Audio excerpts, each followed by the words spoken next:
1 2 1 2. All right, I'm gonna get my man on the line right now. Hold up. This is my boy right here. My guy definitely played a major role in Miami. Let's get him on the line.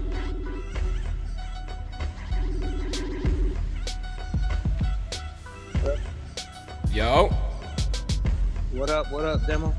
what's going on? I got my man on the line right here. This is my brother, man. This is my man Shafiq, aka Chevy Beats, aka Roger 3000.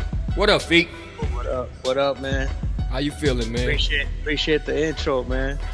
Nah, no doubt. We got to do it right, man. You know what I'm saying? Like, I'm letting the people know you played a major role with DJ Demo in Miami. You know what I'm saying? So, talk to them, man. Let them know how it all started, man. Let them know the journey, man. Talk to them.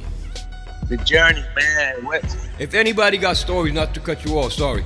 If anybody got stories at the beginning, you was there from the very, very beginning. Facts, man. Facts. I was there, man. But you know, you a real humble dude, man. So it's like, you know, when I first met you, bro, you didn't like tell me who you were. Right. You know what I'm saying? Like, you walked in the store, man. I used to be at the dollar store in Carol City. And you walked in the store, you just like a humble dude, man. Yo, check out this CD, blah, blah, blah. And I'm like, all right, cool. So, you know, I checked out the CD, man. It was dope. You know what I'm saying? I think it was the one where you had you had like a Puerto Rican outfit on, if I'm not mistaken. I could be wrong, but it was Nah, you was right. It wasn't the Puerto Rican outfit, but it was the Puerto Rican colors. It was the Harlem. At the time, football had the outfit, the Harlem outfits and shit, the Harlem Globetrotter shit. But yeah, it was red, white, and blue. Facts. Yeah, so I seen the CD. I'm like, you know, I ain't gonna lie to you, bro. You know, I didn't know who you were, and like I said, you humble. You didn't sit there and tell me your history or nothing. You just, you know, dropped off the CD. You feel me? And I was like, yo, who's this kid? You know what I'm saying? Like, this kid, man. You know what I'm saying? Like, mind you, I didn't know I'm messing with the legend. You know what I'm saying? Like, like, in my mind, I'm like, who's this kid, man?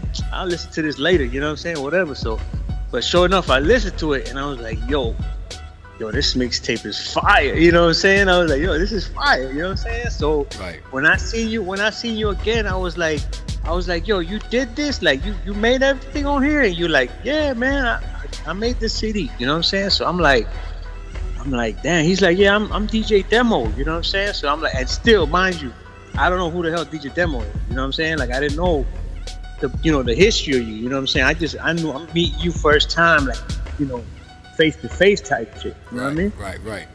So I'm like, all right, cool, man. So I started pushing your joints. You know what I mean? And you know, you from New York, man. I'm just gonna keep it 100, bro. Right? So, you know, I'm from down here, and you know, we hung out with New Yorkers, and I've been to New York, so y'all fast, bro. And I didn't really trust you at first. I was like, I don't know if this dude actually, I don't even know if he really made this CD. You feel me? Like, I'm thinking, like, you know, he probably pulling a fast one on me. You know what I'm saying? He's a New Yorker. You know what I'm saying? You know what I mean? So I was like, man, I don't know if he's really making these. You know? So the first time, bro, that it actually like hit me was when you invited me to your crib. I think it was like a month or 2 or 3 into, you know, me and you networking, and I was pushing your joints, and you was like, and I was like, yo, I think I kept asking you, did you really make these? You know what I'm saying? You was like, yo, come to the crib. You know what I'm saying? Come to the crib after work. And when I went to your crib, bro, that's when I was like, yo, this is the dude right here. Like, you know what I'm saying? I was like, yo, he do make these, bro. Like, you know, the Triton laid out, you know, and mind you, back then. This is check it out. This is 2003, man. This is 2003 to be exact. A whole 20 years ago. 20 years ago, bro. 20 years ago, man. You had the disc, the floppy disc. Yeah, I had a digital track board. It was the Tascam 788 at the time. You know what I'm saying? That my man Butter Beats had blessed me with. No homo, pause. He gave me the track board, and I put that shit to use. You know what I'm saying? And I had a Triton, had the turntables, the mixer, you know, the whole CD players and all that shit. So niggas was doing the damn thing. Right, bro. Right, and then at that time you let me hear some of the MCs, you know, that would come through, like some real, like before you even put the stuff out yet, you would let me, yeah, yo, check this out, yo. So I was like, yo, he the dude, like, you know what I'm saying? He did do this, you know what I'm saying? In the house, you know, mind you, bro, at that time, you know, like, you know, now I'm 20 years after, I look back and I'm like, yo, Demo is like, is a real trendsetter, you know what I'm saying? But going back to the fact, in 2003, you already had, you know, you did a lot of stuff already up in New York. Right. Mind you, I started I started my stretch in '84 in New York, like DJ. Right. Then I started doing mixtapes in '91. Right. So see, I didn't know your prior history. All I was learning was this guy here in front of me. You know what I'm saying? Right. And so as we kept moving, a year or two passed by, and I started seeing like all the people you have on the mixtapes. I was like, yo, he's a heavy hitter. Talk about yo, it. This dude's a heavy hitter. Talk man. about He's a heavy hitter. You know what I'm saying? and another thing was, man, like real stuff. This is like real history, bro. Like we got a lot of DJs down here in Miami, bro, that didn't really represent us. You know what I'm saying? They would get signed. You know what I'm saying? And a lot of them was on the jock. There was jock in New York. You feel what I'm saying? Like they was jocking everything that was coming out of New York. They wasn't giving any of the underground artists down here in Miami any chance, dog. You know what I'm saying? They weren't giving them the love. You know, that's the way I see it. Like you were saying, man, there was a lot of DJs in position in Miami. That's right. That came from Miami and were repping Miami, but they wasn't really repping Miami. No. Talk about it, man. To be honest, like the only DJ I remember that would rock Miami, like actually be about Miami, was rest in peace Uncle Al. You know what I'm saying? He was one of the only ones that actually gave underground artists from Miami, you know, a chance. Yo, come to the studio type stuff. You know what I mean? Like, yo, come drop some bars. Let's see what it is. I got to witness the end of that effect, because when I got to Miami, tragically and sadly, he passed away. Somebody tragically took his life, and I didn't get a chance to work with that brother. And I know if me and that brother right there had linked up, Miami would have been different.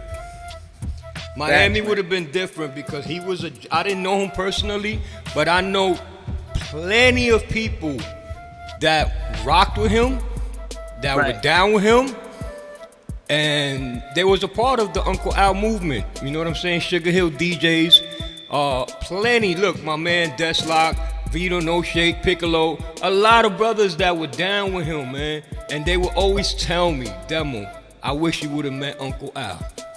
I wish you and Uncle Al would have had linked up, because Miami would have been so different. Right. You know, and it was crazy because I didn't know this guy. And when I remember when I saw the news, when what happened, and I seen it on the news, I was like, wow, they don't even know what they just did. They just killed a major part of Miami. You know, because I'm the type of dude that I see the vision. I know how things play out. So when that happened, I said, I think they just killed the only hope that Miami had, man. Facts, bro. You know what I'm saying? So rest in peace to Uncle Al. Rest in peace to Uncle Al, man. If you look at history of hip hop in Miami, what happened after that, you'll see a change. I saw it. I seen the shift. Right. I seen the shift. There was a little unity when Uncle Al was on the scene.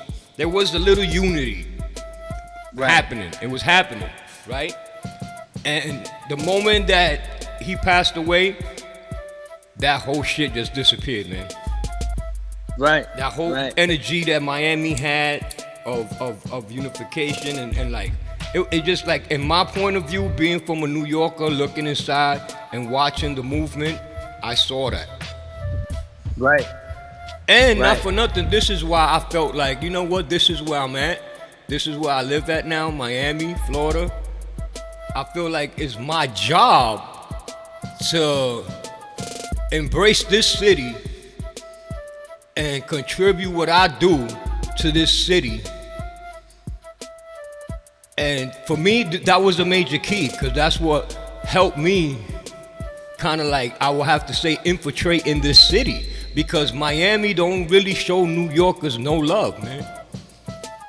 And it's understandable, because New York never really showed nobody love like that unless it was New Yorkers, you know?